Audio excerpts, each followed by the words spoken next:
The 90s was a decade of cool, creepy, and terrifying toys. From the doll that ate human hair to the toys that injured a lot of children, these are 10 children's toys that have disappeared over time. Sky Dancers. The Sky Dancers toys came at the right time. Galoob launched them during the winter holiday season in 1994, and kids loved them because it was exciting to watch them fly in the air like helicopters. The Sky Dancers had a doll with soft foam wings and a string attached to a small base. When you put the doll in the base and pulled the string, it would fly up into the air, dancing and spinning its wings like a helicopter. This spinning effect is powered by a small motor and batteries that came with the toy. Despite being cute, these toys were known for flying unpredictably. Whenever the cord was pulled to spin in the air, it did so at great velocity and could not be easily controlled. Even though the doll had foam wings, which were meant to prevent injury, they caused a lot of harm, and several cases of injuries were reported. Kids suffered from eye injuries, broken teeth, and temporary blindness, so the manufacturer had to recall them after several complaints of injury. Although Sky Dancers were catastrophic, it wasn't as ghastly as the lawn darts, which caused the death of a few people. Lawn darts, also known as jarts, were a classic outdoor toy that was popular before the 90s. It's a fun outdoor game that uses 4 large darts and 2 targets. Players would take turns throwing the darts, trying to get as close to the center of the target as possible. You score a point once the dart lands anywhere within the plastic ring target. The darts had a heavy weight at the front, plastic fins, and a metal tip, which caused serious injuries and eventually led to their decline. There had been thousands of reported cases of injuries caused by contact with the metal tips of the darts, and at least 3 children's deaths caused by these lawn darts. This led to the ban on the sales of darts in the US and Canada due to safety concerns, as the metal tips could cause injuries.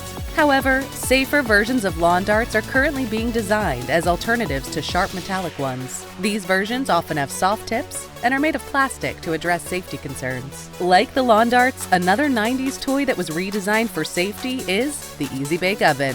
The Easy Bake Oven was a classic toy that allowed many children to explore their creativity and also develop an interest in baking and cooking. The oven was designed to look like a miniature version of an authentic oven, with a cooking compartment, a door, and a window. This working toy oven used a light bulb to heat and bake small treats like cakes, cookies, and pizzas. The Easy Bake Oven was around before the 1990s, but those earlier ovens used 100-watt incandescent light bulbs as a heat source. Unlike the 90s, which had a high-powered bulb that could reach dangerous temperatures, the oven trapped children's fingers in the hot compartments and also caused burns. Like lawn darts, the Easy Bake Oven had to be redesigned due to safety concerns, as children could access the hot light bulb.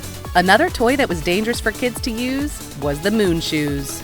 Moon Shoes, marketed as trampolines for your feet, were for children fitted with trampoline-like springs. Moon Shoes were a popular footwear trend in the 90s. These shoes were typically made of plastic or rubber with chunky soles and bold designs. The sides were closed and they had bungee-style springs, which made them safe to wear. Moon Shoes were worn for fashion and were inspired by the Apollo moon boots, worn by astronauts during the 1969 moon landing. They were part of Nickelodeon's merchandising effort, which was popular among kids and teenagers, disco and punk rock enthusiasts, and retro lovers. Moon Shoes had to stop production because they were known to cause ankle fractures and other leg injuries. Although they are no longer widely produced, their influence can still be seen in modern footwear trends. The Moon Shoe has inspired many chunky sole designs today, such as platform shoes, retro-style sneakers, and boots with high-heeled soles. Moving on, the next toy had a huge commercial success, but it had many mechanical problems which made it fall out of favor.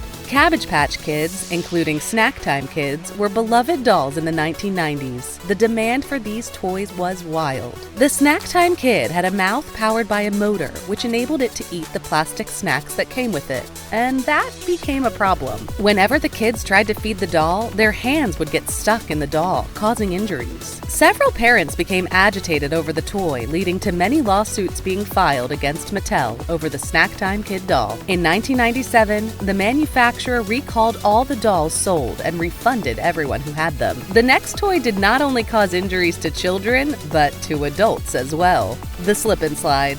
As the name implies, this toy was designed for slipping and sliding on a wet surface, and you can tell kids would love it. Slip and Slide is a children's toy invented by Robert Carrier and manufactured by Wham-O. It is a thin plastic sheet, usually 10 to 15 feet long.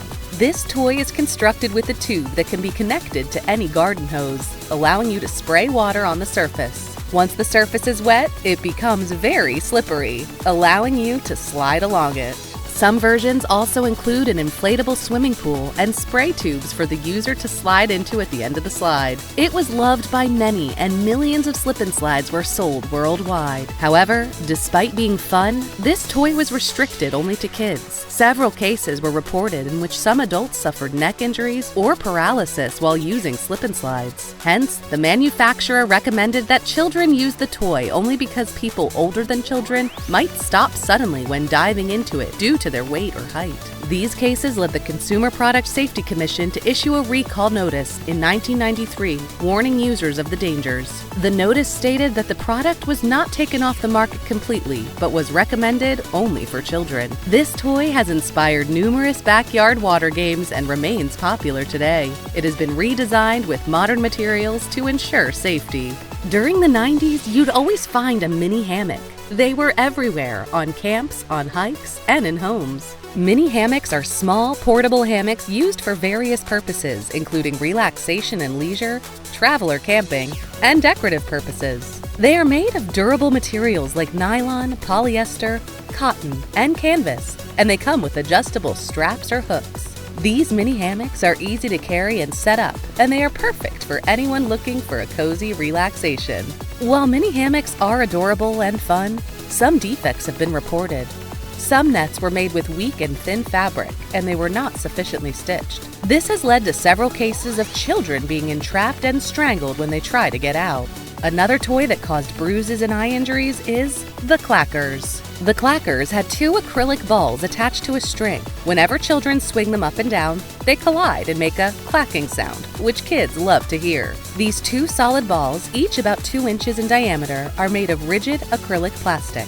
The player holds the tab with the balls hanging below, and through up and down hand motion, the two balls swing apart and back together, making the clacking noise that gives kids the chills. Sadly, it came with its defects too. When enough force is applied, the balls can shatter and explode. The shattering of the glass ball sends broken shards all over the place, resulting in reported eye injuries, body cuts, and other damage from clacking. It was becoming difficult to control as children could get overzealous and apply heavy force when swinging the balls around, resulting in more shattering cases.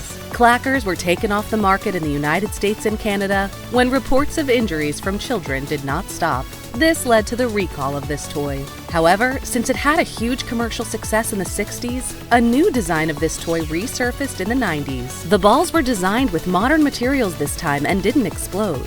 But then, the kids that loved it in the 60s were already older. They, however, remain a nostalgic symbol of childhood. The clackers was a scary toy for parents to purchase, but not as scary as the water yo-yo balls. Do you remember those small elastic toys filled with water? The yo-yo ball was an inexpensive toy with a long rubbery cord that could extend to 500 millimeters in length. The cord can stretch to over 1 meter in length and can wrap around a child's neck, causing strangulation. The liquid inside the ball can also cause allergic reactions or skin irritation if the ball breaks. Parents whose children were nearly killed by the product had to speak out about the dangers of the toy when the cord wrapped around their neck and could not be easily removed. The highly elastic nature of the cord also hindered breathing, so the company eventually recalled it. Lastly, we have Throttle, Moto, and Vinny toy bikes on today's video. Does that ring a bell? A line of cool toy bikes followed the popular animated series Biker Mice from Mars, which premiered on September 19, 1993. The Biker Mice from Mars action figures were first released in 1993, coincidentally with the debut of the animated show of the same name. The series, produced by Marvel Productions, aired for 3 seasons until 1996. Galoob and Marvel partnered and brought the motorcycle riding characters to life as action figures. The first series of toys included detailed designs inspired by the show's characters, Throttle, Moto, and Vinny, each with a customizable bike. The bike had a die-cast metal construction and moving parts like the wheels and suspension. It also came with accessories like helmets and decals. While Biker Mice from Mars toy bikes were popular in the 1990s, some defects and safety concerns were reported. The bikes had small detachable parts like engine components and handlebars that posed choking hazards for young children. It also had sharp edges on the bike's frame and wheels. If you could bring back any of these toys, which one will it be? Let us know your thoughts in the comments section below.